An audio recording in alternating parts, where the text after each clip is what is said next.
Hey guys, Guardian Matt here, and coming at you today with my Yosenju deck profile. Now, Yosenju's besides Cyber Dragons is by far my favorite archetype.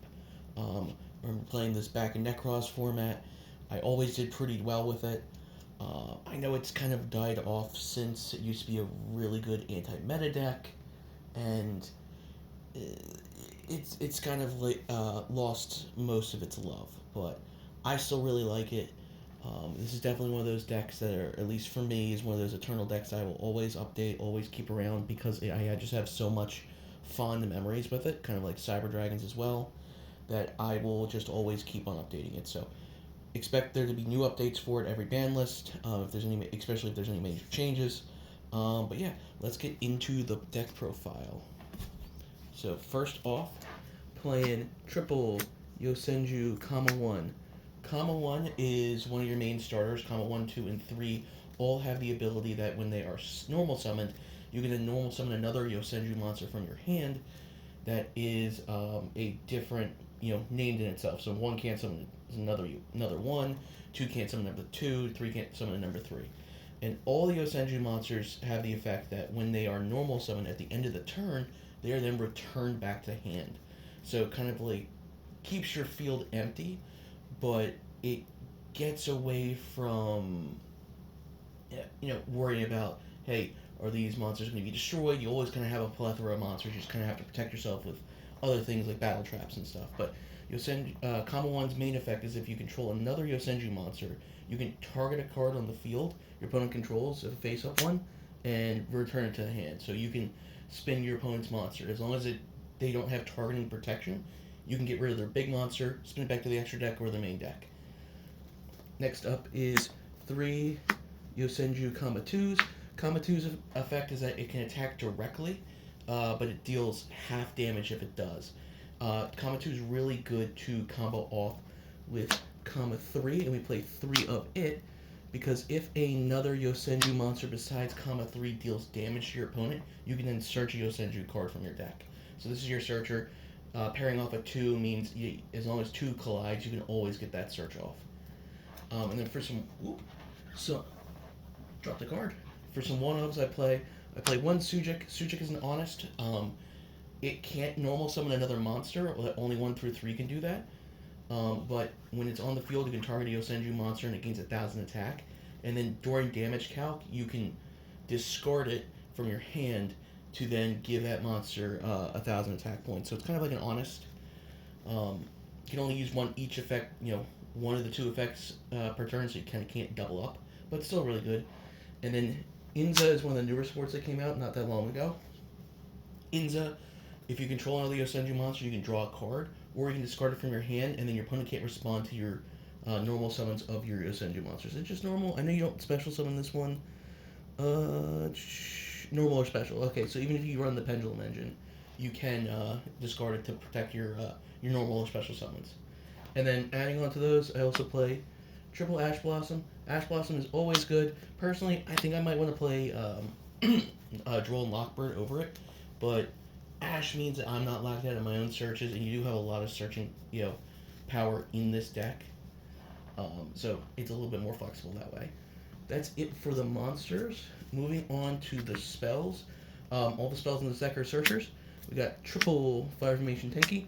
Tenki searches out into your level 4 Beast Warrior monsters, which is your entire deck besides Ash Blossom. And then each one of your Beast Warriors gain 100 attack, so it gives you an extra buff.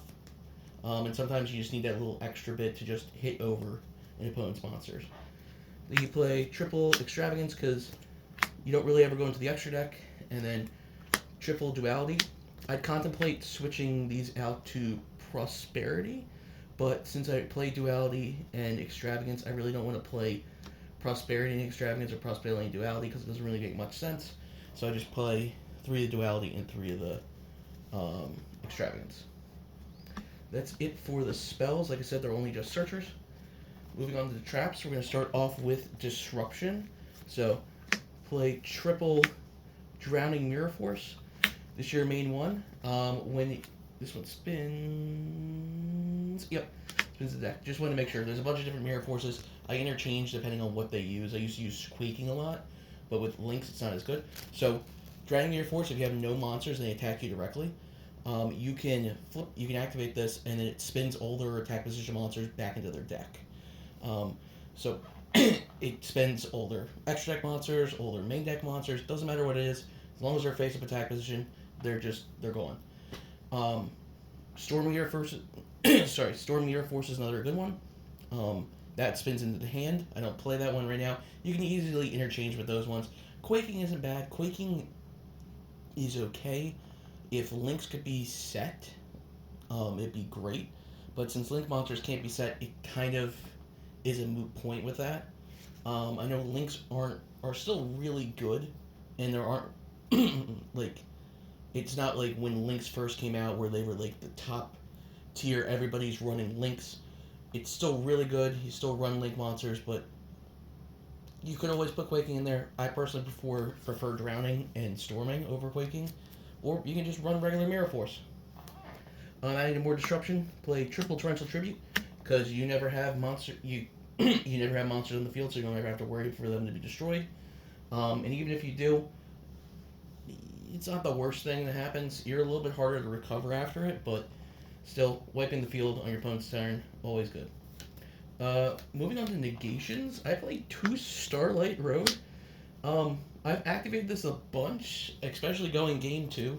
Your opponent's not going to really, realize that, and when you settle your back row, they go to like Harpy's Feather Duster, or if they Lightning Storm, just Lightning Storm your back row, or heck, they play Torrential or something like that, and they just want to wipe your regular field. You can just activate this, negate the effect, and then special summon the Stardust Dragon. So you get a free 2500 beater with a negate. You can cut it if you want. I personally like it. Yeah. And then moving on to other negates, play 1 Solemn Judgment, and then 1 Yosenju Secret Move. I like Secret Move because it is searchable. It is a judgment that doesn't require life points. The only thing is you have to have a face-up Yosenju monster. If you're running the pendulums, I used to run this at 3 a lot before, Judgment and the other ones came out. Back either came out or off the ban list. And I used to play a small pendulum package in it, and having the pendulums there, it didn't really matter. So I would always just have it live on my opponent's turn. I could just flip it there and just negate whatever they want. It's still a really good card, and the fact that it's searchable, you only really need it at 1. You can bump it to 3 if you like, but I just played it 1. Finishing up with the main deck, we have the Floodgates. You play triple Macrocosmos because you really don't care about your graveyard. 2 Lose One Turn. Lose One Turn is really good because you never really special summon, so you can flip this, just go off your plays, and your opponent can't really do anything on their turn. And then finally up, we got 1 Gozen Match and 1 Rivalry.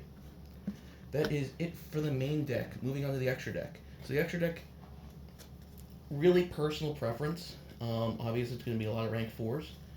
The main one you really want to play is Brother of the Fire Fist Tiger King. Tiger King, when it's played, you can search your 10 key. It just requires 2 level 4 Beast Warriors, which is your entire deck. You can detach a material from it and then negate the effect of all monsters but Beast Warriors currently on the field until the end of your opponent's next turn. So it is a skill drain for everything but Beast Warriors. It is really good that it's that, but it does have the downside if they use special summon anything after the effect has already gone off and resolved. They're going to get those effects, but still really good overall. Other rank 4s, I play Rhapsody Berserk for Graveyard Hate, as well as Abyss Dweller, Time Thief Redoer. Nothing else really to say. That's just standard rank 4s. Rank to 0, Honor Arc, Dark Rebellion Dragon. I still really love this card. Tornado Dragon, always a must to pop. Castel, Steel Swarm Roach. You don't really see that many level 5 and higher decks as much. You get things with Rescue Aids, but it's always good to have. Exoton Knights, always a must. 1 Bluguska, because it is skill drain. And 1 Gaga Boy for game. I used to run this at 2 because I used to be able to attack my opponent with 5 monsters, then main phase 2 overlay into 2 Cowboy and just go for game. And then since I run 2 Starlight Roads, I play 2 Stardust Dragons. So just so you know that if you do summon Stardust Dragon off of Starlight Road, since it is not successfully synchro summoned, it will not get its return part of the effect, but it will still get the negate, and you'll still have a 1500 point beater. Um, yeah, and that is the deck profile. Really short and quick. Like I said, this is one of my, I guess, eternal decks that I always love playing. Um, you'll definitely see different versions of it. I'll probably put a pendulum version up eventually, as well as a Draining Nymeria version. I have that deck done as well. Gonna make a kind of mixture deck because some of the pendulum monsters in there do work well with that archetype. But yeah, I hope you enjoyed. Please like, comment, subscribe. Let me know what archetype you want me to go over. And if there's anything else, just leave it down below. All right, guys. Eyes up. Keep rolling.